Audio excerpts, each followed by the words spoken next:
Hello Leos, welcome to Guruma Hindi tarot. और ये reading है इस बारे में कि ये पर्सन जो इस वक्त आपके लाइफ में है, क्या आपको उन पर ट्रस्ट करना चाहिए ना। ये कोई भी हो सकता है, कोई ऐसा जिसमें आपका रोमांटिक इंटरेस्ट है और आप जानना चाहते हैं कि क्या उन पर भरोसा किया जा सकता है।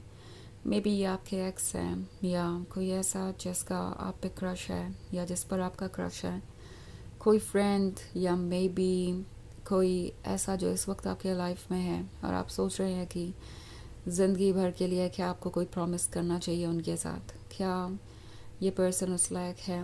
तो डेफिनेटली ये रीडिंग आपको कुछ मैसेजेस दे सकती है। तो चलिए आगे बढ़ते हैं और देखते हैं क्या मैसेजेस हैं आपके लिए। Messages for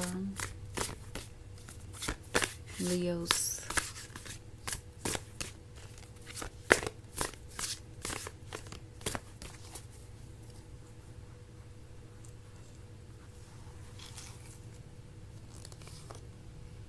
Ace of Air, Elder of Fire, The Lovers, Four of Fire, and Nine of Fire. Okay, तो एस ऑफ एयर का कार्ड है। एस ऑफ एयर के होने का मतलब है कि कोई साइलेंस है। ऐसा लग रहा है जैसे आप इस पर्सन से कम्युनिकेट नहीं कर रहे और अगर कम्युनिकेशन है भी तो वो कम्युनिकेशन अब वैसा नहीं है जैसा पहले हुआ करता था।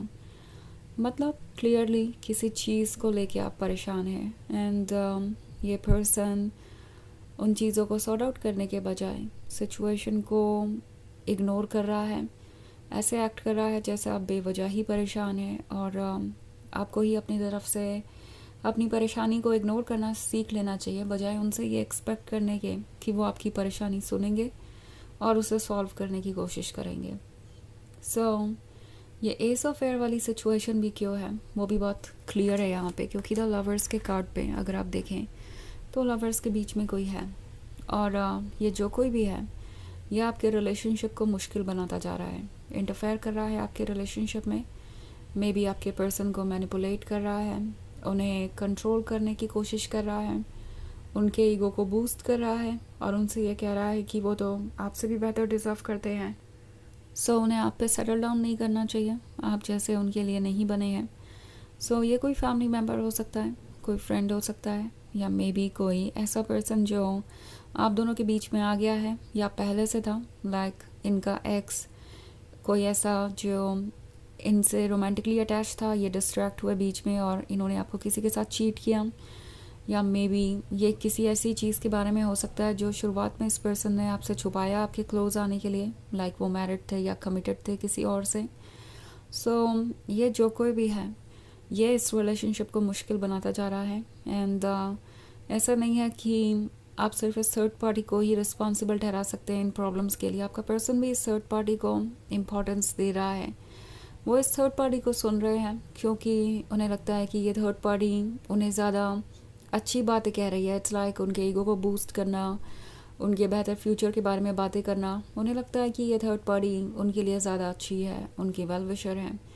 तो कहीं ना कहीं आपके पर्सन का इग्नोरेंस और उनकी मिस्टेक ही इस रिलेशनशिप को बहुत मुश्किल बना रही है। और अब सिचुएशन ये हो गई है कि इसकी वजह से आप दोनों दूर होते जा रहे हैं, इसकी वजह से आप दोनों के बीच साइलेंस है। इनफैक्ट ये जो 9 ऑफ फायर वाला कार्ड है ये दिखा रहा है कि आप कितने टायर्ड हैं। ये कुछ ऐसा नहीं है जो अचानक से शुरू हुआ है या पहली बार हो रहा है, शायद ऐसा पहले भी हो चुका है। आप बहुत सारी चीज़ों को इग्नोर करते रहे, आपने रेड फ्लैग्स को इग्नोर करके भी इस रिलेशनशिप को आगे बढ़ाया इसी उम्मीद में कि कुछ बदलेगा, बट अब कुछ नहीं बदल रहा। द थिंग इज़ कि ये पर्सन आपको ये कमिटमेंट दे रहा है। ओके, 4 ऑफ फायर का कार्ड है, तो क्लियरली ये पर्सन आपको एक कमिटमेंट दे सकता है। अगर आप इस रिलेशनशिप को कंटिन्यू करना चाहें तो ये ज़रूर कंटिन्यू होगा। वो आपसे प्रॉमिसेस कर सकते हैं बिकॉज ऑफ कोर्स उन्हें तो पता है कि आप ये एल्डर ऑफ फायर हैं, आप कंप्लीट हैं, आप गॉर्जियस हैं, आप लविंग एंड केयरिंग है। सो उन्हें तो आपका साथ चाहिए ही, but at the same time वो आपको ऑफ़र क्या कर रहे हैं इस पे आपका फोकस होना चाहिए। बिकॉज ये पर्सन एक्सपेक्ट बहुत कुछ कर रहा है बट आपको ऑफ़र नहीं कर रहा कुछ भी। सो उस सिचुएशन में आपको ये सोचना पड़ेगा कि क्या इनका दिया हुआ कमिटमेंट कोई मायने रखता है, क्या उसका कोई मतलब भी है। इट्स लाइक कुछ मिल तो रहा है मगर इनकम्प्लीट है और बस यूं ही नाम के लिए है, तो क्या उसका कोई मतलब है। इनफैक्ट मुझे तो ऐसा लग रहा है आप इस रिलेशनशिप में सफ़र कर रहे हैं क्योंकि ये पर्सन आपको एक ऑप्शन की तरह ट्रीट कर रहा है, क्योंकि ये किसी और को प्रायोरिटी बना रहे हैं। एंड आपकी सोल आपसे कह रही है जहाँ पे आप प्रायोरिटी ना हो वहाँ पे आपको होना नहीं चाहिए। ओके, इस सिचुएशन में आपके लिए ये देखना बहुत ज़रूरी है कि ये पर्सन किसे चुन रहा है आपके ऊपर। अगर ये पर्सन किसी और को चुन सकता है किसी भी वजह से, तो डेफिनेटली ये पर्सन आपके भरोसे के काबिल नहीं है, आपके लव और अटेंशन के काबिल नहीं है। ये बात आपकी सोल आपसे कहना चाहती है। वैसे ये एक जनरल रीडिंग है तो ये सबसे रेजोनेट नहीं होगी, एनर्जी रिवर्स हो सकती है अगर आप क्रॉस वॉचर हैं। इसके अलावा अगर आप पिछले वीक की रीडिंग या ईयरली रीडिंग देखना चाहें 2025 की, तो उसका लिंक भी आपको डिस्क्रिप्शन बॉक्स में मिल जाएगा हमेशा की तरह। तो चलिए आगे बढ़ते हैं और देखते हैं और क्या मैसेजेस है आपके लिए Leos. Messages for Leos.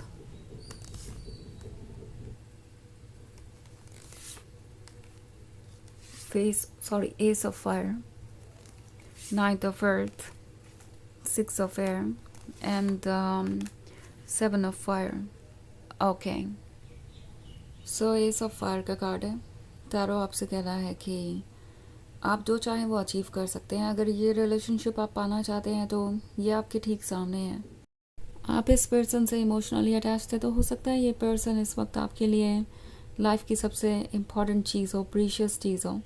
But एक चीज़ है जो इससे भी ज़्यादा प्रीशियस है, वो है आपकी सोल, और उसे मत भूलिए। उसकी आवाज़ को सुनिए और आपकी सोल आपसे कह रही है कि ये जो सिचुएशन है जिसमें आप स्टक हैं, जिसमें आपको इग्नोर्ड महसूस हो रहा है, अकेला महसूस हो रहा है, अगर आप चाहें तो इस सिचुएशन से बाहर आ सकते हैं। एंड आपके लिए एक नया वर्ल्ड इंतज़ार कर रहा है। लाइक एस ऑफ फायर वाले कार्ड को अगर आप देखें तो ये फेरी आगे बढ़ती जा रही है। भले ही वो डार्क जंगल में है तो क्या, एक होप है, सामने एक नई सिटी है, एक नया फेज़ है। तो टैरो भी आपसे यही कह रहा है कि बस आगे बढ़ते जाइए और जल्दी ही आप वहाँ तक पहुँच जाएंगे जहाँ आपको होना चाहिए। ओके, इस चेंज से और इस रिलेशनशिप को गिव अप करने से घबराइए मत। इन केस आपको लगता है कि ये आपके लिए ठीक नहीं है तो ओके, क्योंकि इसके बाद आपके लिए बहुत कुछ पॉजिटिव इंतज़ार कर रहा है। 7 ऑफ फायर का कार्ड है। ये कार्ड आपसे कह रहा है कि बहुत सारी इनसिक्योरिटी और डाउट्स इस पर्सन ने आपके मन में क्रिएट कर दिया है अपने ही बारे में।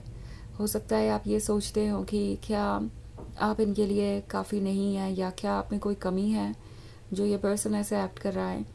उन सब थॉट से बाहर आइए, वो सब किसी काम के नहीं है। वो सिर्फ इस पर्सन ने आपको इनसिक्योर करने की वजह से आपके दिमाग में क्रिएट किया है वो thoughts. Okay, so 6 of air आपसे कह रहा है कि दूर जाइए और सोचिए क्लियरली। नाइट ऑफ अर्थ का कार्ड है, तो जितना वक्त लगे उतना लीजिए अपने आप को हील करने में। आपको ये आज ही नहीं करना है, सो अपना वक्त लीजिए, लेकिन चूज़ वही कीजिए जो आपके लिए अच्छा है। ओके, सो चलिए देखते हैं आपके लिए ऑरेकल मैसेज क्या है।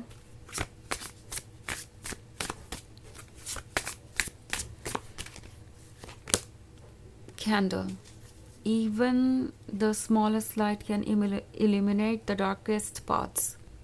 तो ये कार्ड आपसे कह रहा है कि चाहे जितना भी अंधेरा रास्ता हो, आपके पास ये जो लाइट है, जो होप है, जो ड्रीम है, वो अभी भी ज़िंदा है और इतना काफ़ी है आपको आगे बढ़ने के लिए, मोटिवेट करने के लिए। ओके, क्योंकि ये इस फायर वाला कार्ड अगर आप देखें तो यहाँ पे भी लाइट है at the end of the tunnel, और यहाँ पे भी कैंडल वाली लाइट है। सो आपके अंदर आपकी सोल है जो आपको गाइड कर रही है और आपको ये बता रही है कि आपके ड्रीम्स है। किसी के आने या जाने से वो ड्रीम्स आपसे दूर नहीं होने वाले। सो किसी रिलेशनशिप को सिर्फ ये सोच के कंटिन्यू करना कि सिर्फ यही आपके लिए खुशी का सोर्स हो सकता है, या सिर्फ इसी में ही आपके ड्रीम्स पूरे हो सकते हैं, वो एक टेम्प्रोरी फीलिंग है। ओके, एक बार आपके इमोशंस फेड हुए तो आप क्लियरली देख पाएंगे कि आप क्या डिज़र्व करते हैं, और फिर अपने अंदर के इस लाइट को, वॉइस को फॉलो करना ज़्यादा आसान हो जाएगा। एंड इसलिए टैरो आपसे कह रहा है कि चेंजेस आने दीजिए, बिकॉज़ आप बेहतर डिज़र्व करते हैं, और वो जो चीज़ आप डिज़र्व करते हैं आपको आपके फ्यूचर से कॉल कर रही है और आपके प्रेजेंट को और पास्ट को शेप कर रही है। तो ये है रीडिंग इस बारे में कि ये पर्सन क्या आपके भरोसे के लायक है। आई होप आपको अच्छी लगी होगी। Thanks for watching. Till next video, bye.